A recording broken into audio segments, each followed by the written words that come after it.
इस वक्त की बड़ी खबर है कि भारत में बच्चों के लिए जल्द आ सकती है वैक्सीन। कोवैक्सीन को दूसरे और तीसरे फेज के ट्रायल को मंजूरी दे दी गई है। 2 से 3 महीने के ट्रायल के बाद वैक्सीन मिलना संभव है और एक्सपर्ट पैनल ने कोवैक्सीन को ट्रायल की मंजूरी दी है, जो अब बच्चों में किया जाएगा। और 2 से 3 महीने का ये ट्रायल होगा और उसके बाद ये वैक्सीन बाजार में आ सकती है। ये जो मुद्दा है जिस पर हम आज बात शुरुआत में कर रहे हैं, बच्चों की वैक्सीन और उसको लेकर जो भारत में अब कोवैक्सीन को मंजूरी मिली है ट्रायल के लिए, उसके बारे में कुछ जानकारी आई। आपको ग्राफिक्स के जरिए समझाते हैं। दरअसल ये बार बार कहा जा रहा है कि जो तीसरी वेव है वो बच्चों को अपना शिकार बना सकती है और अभी भी जो कोरोना है वो बच्चों को भी संक्रमित कर रहा है। हालांकि ये जरूर है कि बच्चों में संक्रमण उस तरह का खतरनाक अभी तक देखने को नहीं मिला है, लेकिन क्योंकि तीसरी वेव को लेकर इस तरह की बातें लगातार हो रही हैं, इसलिए एक चिंता का विषय सबके लिए है। तो देखना होगा हमें कि हम कितने कामयाब होंगे। बच्चों के लिए भारतीय वैक्सीन के ट्रायल को मंजूरी मिल गई है। ये बड़ी और अहम खबर है क्योंकि हम उस दिशा में आगे बढ़ रहे हैं जहां हम बच्चों को भी प्रोटेक्शन दे पाएंगे।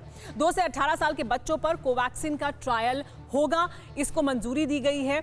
और ये ट्रायल जो है दूसरे और तीसरे फेज के ट्रायल को मंजूरी मिली है, यानी सेकंड फेज और थर्ड फेज के ट्रायल को मंजूरी मिली है। एम्स दिल्ली, एम्स पटना में 525 लोगों पर होगा, ये बच्चों पर ये ट्रायल किया जाएगा। क्लिनिकल ट्रायल में नागपुर का MIMS भी शामिल होना है, वो उसको भी शामिल किया जाना है। Central drugs standard control organisation की एक्सपर्ट कमेटी ने मंजूरी दी है और उसके बाद सेकंड और थर्ड फेज के ट्रायल को मंजूरी मिली है। डेटा मॉनिटरिंग बोर्ड को देना होगा दूसरे फेज का ट्रायल डेटा, यानी पहले आप दूसरे फेज का ट्रायल डेटा देंगे डेटा मॉनिटरिंग बोर्ड को। बच्चों को वैक्सीन वाला तीसरा देश बन सकता है भारत, कनाडा और अमेरिका के बाद। अमेरिका और कनाडा में 12 से 15 साल के बच्चों के लिए वैक्सीन को मंजूरी मिल चुकी है और भारत में जो ट्रायल शुरू हुए हैं वो 2 साल के ऊपर के बच्चों के लिए हैं। तो देखना ये भी होगा कि हमारे यहाँ ज़्यादा बड़ी कवरेज देने की कोशिश की जा रही है वैक्सीन के जरिए। लेकिन भारत में अभी तक जो कुल आबादी है भारत में बच्चों की, वो कितनी है और कितनी बड़ी जनसंख्या है हमारी जो इससे प्रभावित होती है। देखिए, कुल आबादी का 30% लगभग करीब 40 करोड़ जो हैं वो बच्चे हैं। 17.5 करोड़ 11 से 17 साल के बच्चे हैं और 18 से कम साल के जो बच्चे हैं वो 30% आबादी है। तो इतनी बड़ी संख्या है बच्चों की और जाहिर सी बात है बच्चों के स्वास्थ्य को हम देश में ही और घर में हर कोई प्राथमिकता देता है और वो वनरेबल भी बहुत ज़्यादा होते हैं। इस वजह से डर बहुत ज़्यादा है जब से लोगों ने सुना है तीसरी वेव के बारे में और उससे बच्चे संक्रमित हो सकते हैं या उनको ज़्यादा खतरा हो सकता है, जब से ये खबरें सामने आई हैं। लेकिन अभी क्या स्थिति है, आइए वो भी आपको बता देते हैं। भारत में जो बच्चे हैं वो किस तरह से कोरोना से संक्रमित हुए हैं और उसका आंकड़ा क्या है वो भी आपके सामने रखते हैं। 1 मार्च से और अप्रैल के बीच जो बच्चे संक्रमित हुए उसका आंकड़ा है ये राज्यवार।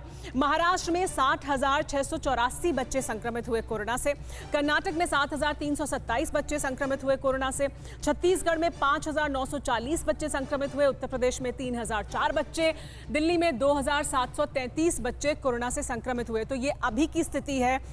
इस तरह का संक्रमण बच्चों में अभी भी देखा जा रहा है। हालांकि अभी बहुत ज्यादा सिवियर कंडीशन बच्चों में नहीं देखी जा रही है और वो राहत की खबर अभी तक जरूर थी, लेकिन आगे ऐसा ही रहेगा, इसको लेकर कुछ आशंकाएं जाहिर की गई हैं बच्चों को। लेकिन हमें कैसे बचाना है, देखिए अभी भी, क्योंकि अभी तो वैक्सीन नहीं है, अभी भी हमें बच्चों को बचाकर ही रखना है। और वो कैसे हमें बचाना है वो देखिए। बच्चों को बचाने के लिए सबसे ज़रूरी है ये कि हम उनकी इम्यूनिटी का ध्यान रखें, उनकी इम्यूनिटी पर फोकस रखें। घरों में उनको जो हम खाना दे रहे हैं वो पौष्टिक आहार दें, भरपूर खाना उनको मिलना चाहिए और उनकी इम्यूनिटी का पूरा ध्यान रखा जाना चाहिए। इसके अलावा खाने पीने पर पूरा फोकस होना चाहिए, यानी उनको आप डिहाइड्रेशन ना हो, हाइड्रेटेड रहें, पानी खूब पिएं, खाना अच्छा खाएं, अच्छा ताज़ा पका हुआ खाना खाएं। दूसरे बच्चों के साथ खेलने ना दें क्योंकि ये बहुत मुश्किल है के लिए बच्चों को रोक कर घर में रखना। लेकिन अभी जरूरी है कि बच्चे बाकी दूसरे बच्चों के साथ बाहर जाकर ना खेलें, ये मुश्किल समय है और ये सबको करने की जरूरत है। कोशिश करें कि जितनी देर मास्क पहना सकें, अगर आप बाहर जा रहे हैं उनको मास्क पहनाएं और मास्क पहना कर ही रखें, या घर में अगर कोई संक्रमित है तब भी जरूरी है कि आप बच्चों को मास्क पहनाएं। तो ये आप अभी कर सकते हैं। परवाह देश की, सोमवार से शुक्रवार रात 10 बजे TV9 भारतवर्ष पर।